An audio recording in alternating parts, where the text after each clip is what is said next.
दोस्तों, आत्म परिचय कविता के तीसरे भाग में हम आपके सामने एक बार फिर से उपस्थित हुए हैं।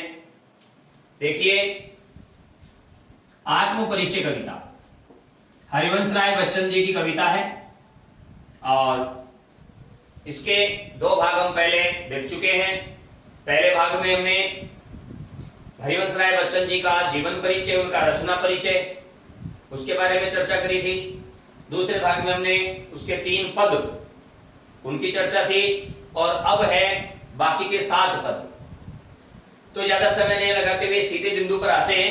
हरिवंश राय जी की यह कविता आत्म परिचय एक तरह से प्रेम रस में डूबी हुई सराबोर कविता है, जिसमें व्यक्तिवाद की स्थापना की गई है। ध्यान दीजिए, इसका मुख्य विषय श्रृंगार है, मुख्य रस, और इसमें व्यक्तिवाद की बात कही गई है।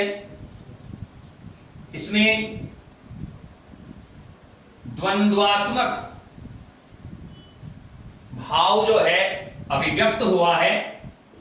तो इस आत्म परिचय कविता के चौथे चरण में हम आगे बढ़ते हैं। तो चौथे चरण में कविवर क्या कहते हैं? मैं जला हृदय में अग्नि दहा करता हूं, सुख दुख दोनों में मग्न रहा करता हूं, जग भव सागर तरने को नाव बनाए, मैं भव मौजों पर मस्त बहा करता हूं, मैं यौवन का उन्माद लिए फिरता हूं, उन्मादों में अवसाद लिए फिरता हूं, जो मुझको बाहर हंसा रुलाती भीतर, मैं हाय किसी की याद लिए फिरता हूं। यहां पर इन 2 पदों में उन्होंने अपने हृदय की पीड़ा को अभिव्यक्त किया है। अगले पदों में उन्होंने संसार के कुछ महत्वपूर्ण तथ्यों पर से पर्दा उठाने का प्रयास किया है। कर यत्न मिटे सब सत्य किसी ने जाना, नादान वही है हाय जहां पर दाना, फिर मूड न जग क्या जो इस पर भी सीखे, मैं सीख रहा हूं सीखा ज्ञान भुलाना। संसार से अपने रिश्ते बताते हैं।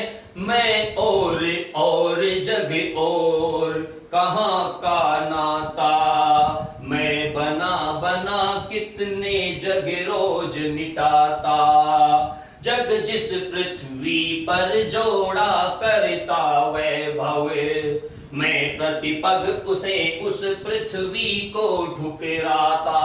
देखो कितना निष्क्रिय भाव है कि प्रतिपग से उस पृथ्वी को ठोकर मारता हूं। अब देखिए वापस वो अपने व्यक्तिगत जीवन पे आ जाता है। मैं निज रोदन में राग लिए फिरता हूं, मैं शीतल वाणी में आग लिए फिरता हूं, हो जिस पर भूपों के प्रासादन छावर, मैं वह खंडहर का भाग लिए फिरता हूं, मैं रोया। कवि देखिए कविता को किन शब्दों में व्यक्त करता है।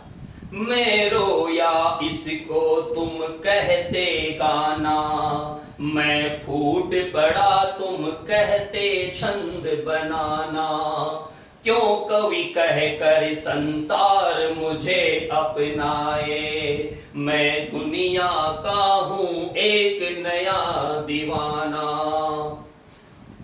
अब अंतिम पंक्ति में अपनी दीवानगी की हद को वो गुजरते हुए अपने भाव अभिव्यक्त करता है। मैं दीवानों का वेश लिए फिरता हूं, मैं मादकता निःशेष लिए फिरता हूं, जिसको सुन जग झूम झुके लहराए, मैं मस्ती का संदेश लिए फिरता हूं, जीवन के रंग बिरंगे विभिन्न द्वंद्वात्मक भावों से, ऊहापोह से, विरोधाभासी भावों से लोट-पोट लहालोट ये कविता जीवन के कई अनछुए जो रहस्य है उनसे पर्दा भी उठाती है। जीवन में रहकर जीवन से संपृक्त कैसे रहा जाए उसे भी हमें वह भाव भी हमें सिखाती है। तो हम प्रथम चरण की सीधी बात करते हैं। प्रथम चरण में देखिए कवि क्या कहता है कि मैं जला हृदय में अग्नि दहा करता हूं। हृदय की अग्नि आप सभी जानते हैं। हृदय की अग्नि, हृदय की अग्नि किसका का मतलब क्या है? हृदय की अग्नि का मतलब सीधी सी बात है विरहाग्नि।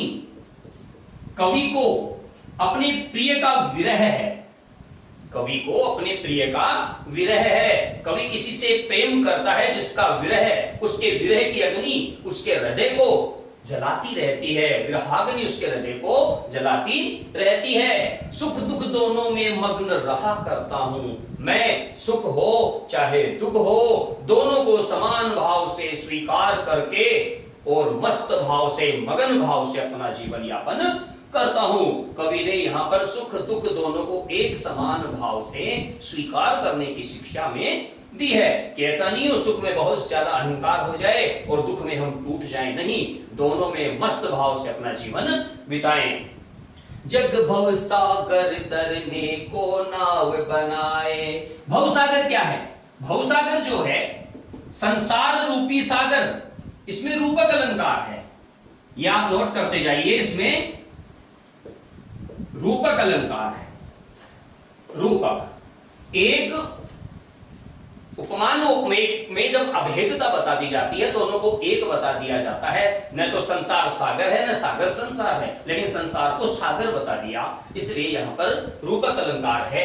जग यानी संसार और भव यानी भी संसार, लेकिन भव का जो प्रयोग हुआ है वो सागर के साथ उपमेय के रूप में हुआ है और जग का मतलब सामान्य संसार से है। नाव तरना, तरना यहां पर देखिए संकेतार्थक है, लक्षणासम शक्ति का प्रयोग है। तरना का मतलब है पार जाने के लिए, अर्थात संसार रूपी सागर से पार जाना, मतलब संसार से मुक्त होना, जन्म मृत्यु का जो चक्र है उससे मुक्त होना, मोक्ष होना, परम गति को प्राप्त करने के लिए क्या बनाता है? नाव बनाता है। यानी कर्म रूपी नाव पर चढ़कर वो संसार रूपी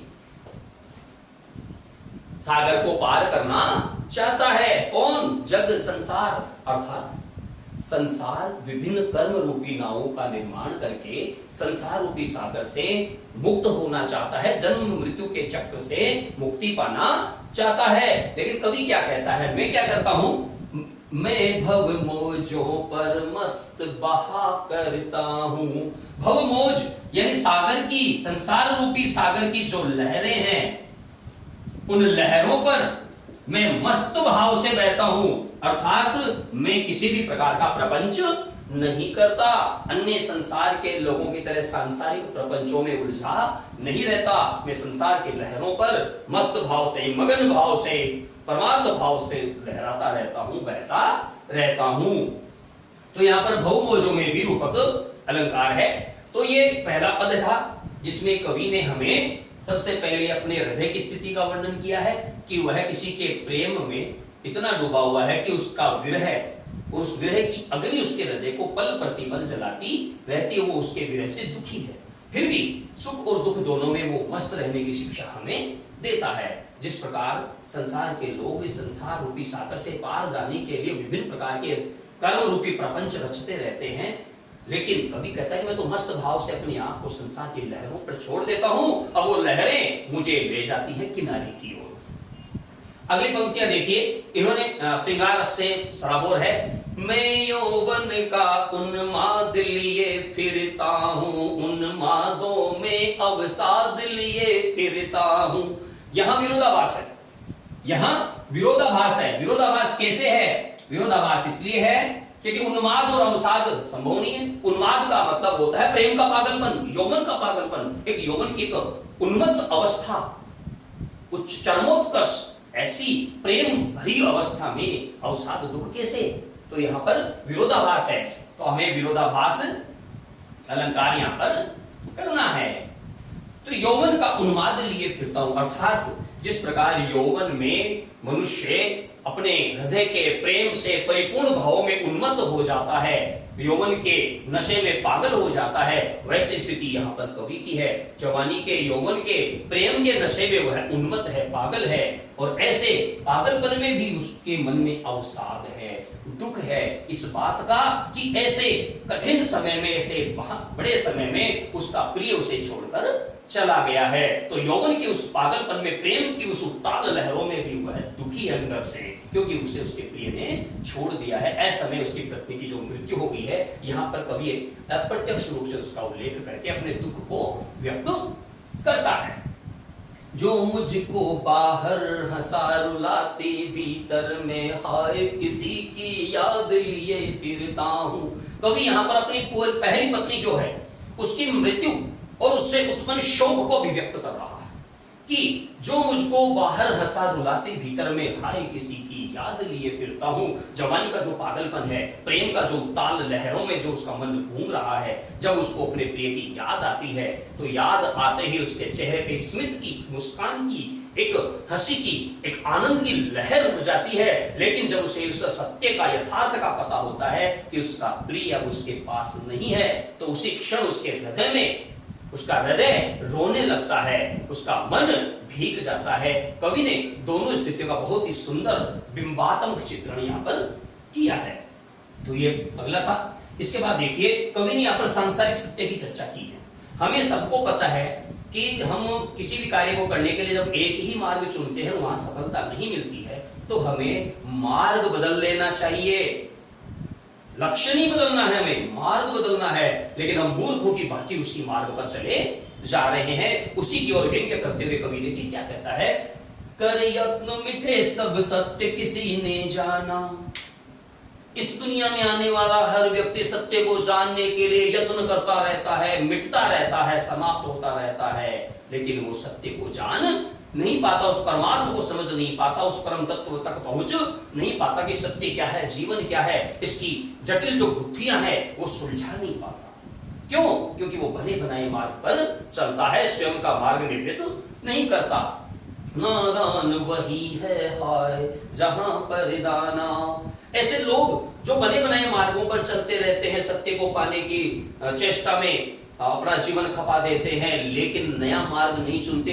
कवि ने उनको नादान कहा है, मूर्ख कहा है कि ऐसे मूर्ख लोग उसी जगह रहते हैं जहां दाना, जहां विद्वान लोग भी अपना जीवन बिताते हैं और नए सिद्धांतों की रचना करते हैं।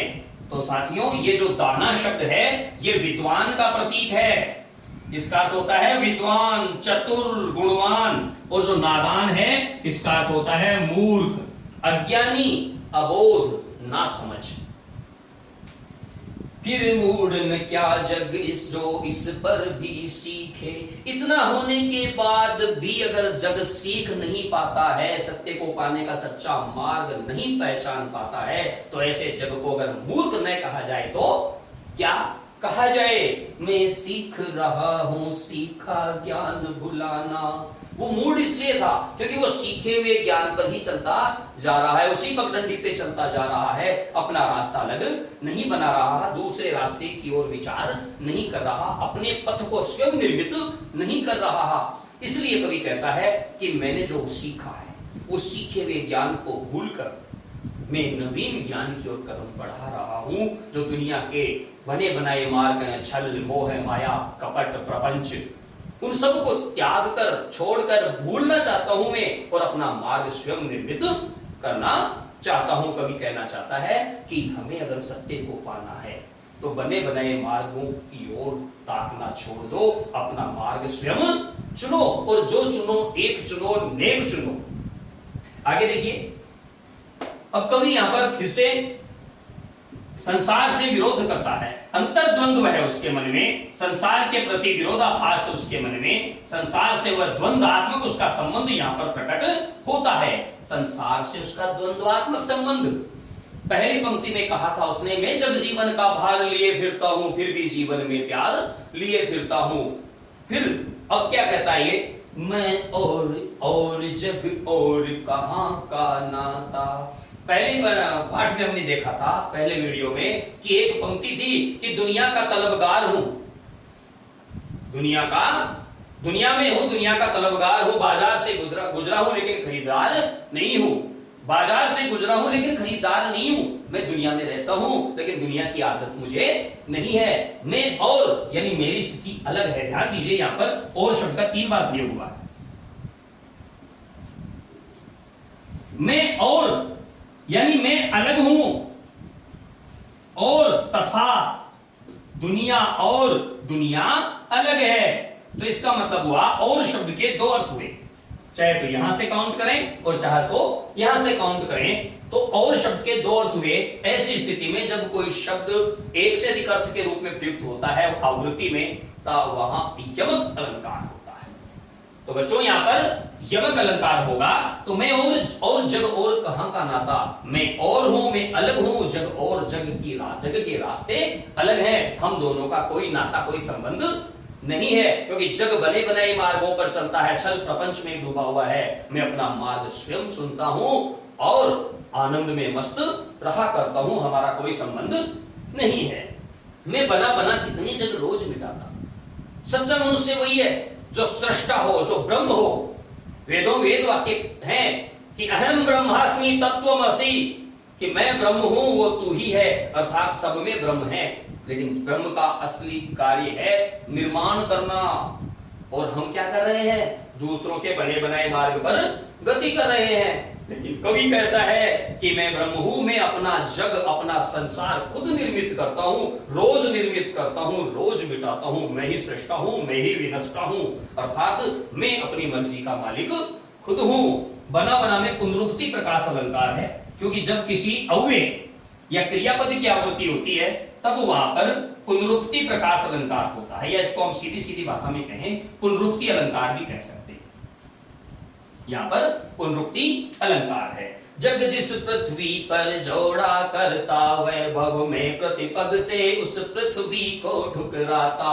संसार क्या करता है, संसार ये कहता है कि ये इनके प्रकार अपनी 7 पुस्तकों के लिए धन इकट्ठा करके छोड़ जाऊं, 10-20 प्लाट ले लूं, 1-2 दुकानें खरीद लूं और एक अच्छा सा घर बड़ा सा बनवा लूं, मेरी 7 पीढ़ियां बैठ के भी खाए तो कमी नहीं आए। ये संसार में केवल धन दौलत कमाने के फेर में लगा रहता है। लेकिन ये कवि क्या कहता है, मैं प्रतिपद से उस पृथ्वी को ठुकराता।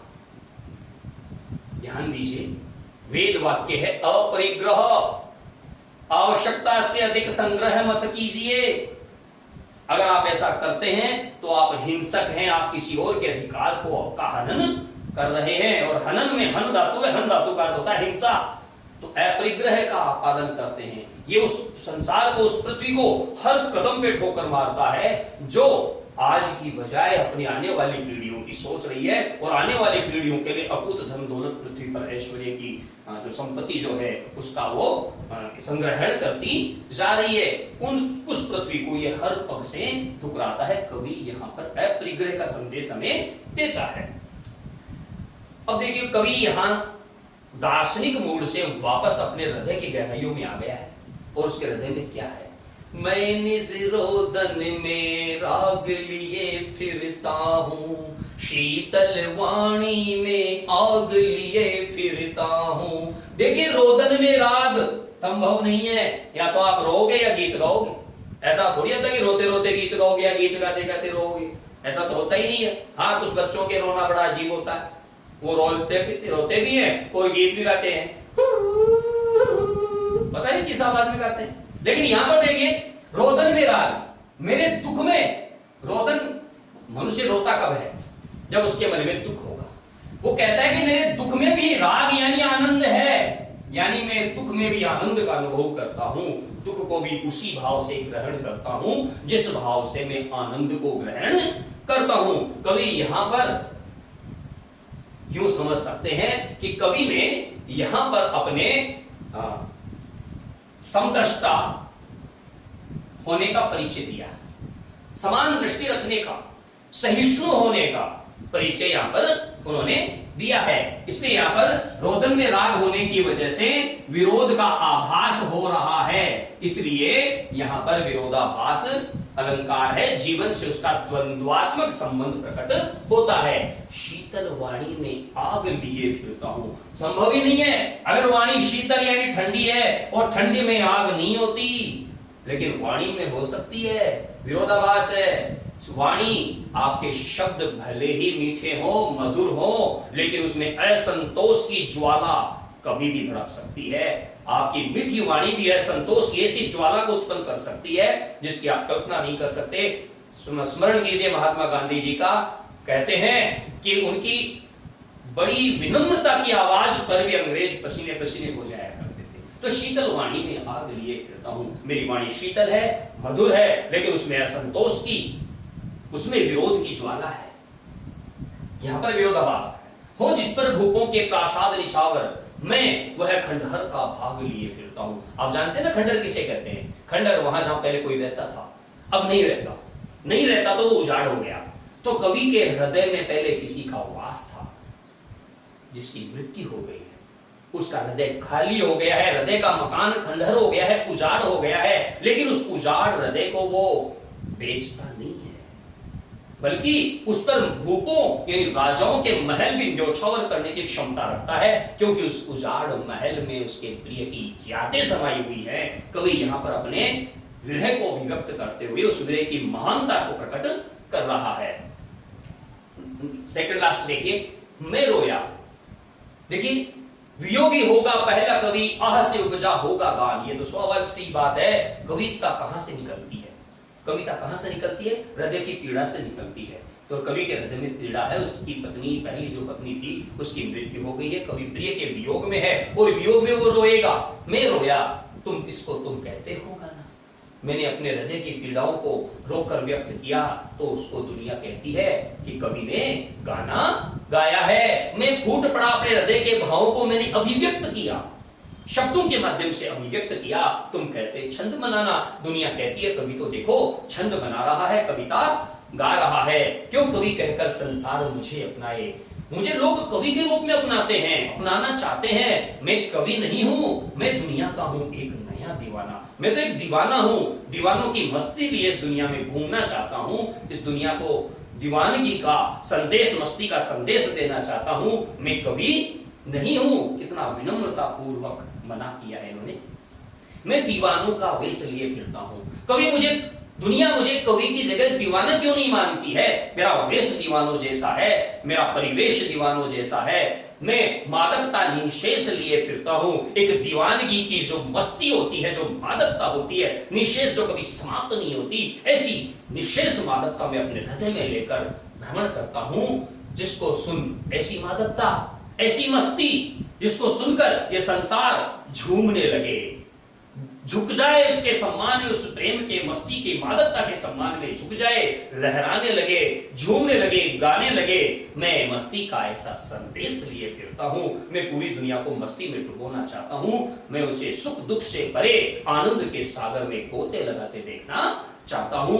तो इसी कविता में कवि ने अपने हृदय के भावों के साथ साथ सांसारिक जो दर्शन है, दार्शनिक भाव है, उनका भी निरूपण किया है। कवि का संसार से विरोधाभास और द्वंद्वात्मक चित्रण भी यहाँ पर हुआ है, और इसमें अलंकारों का भी जगह जगह प्रयोग हुआ है, जो मैंने आपको बताया है। अब आप समझिए इस चीज को कि आत्म परिचय कविता वास्तव में कवि ने अपने हृदय के भावों को शब्दों में डुबो कर लिखा।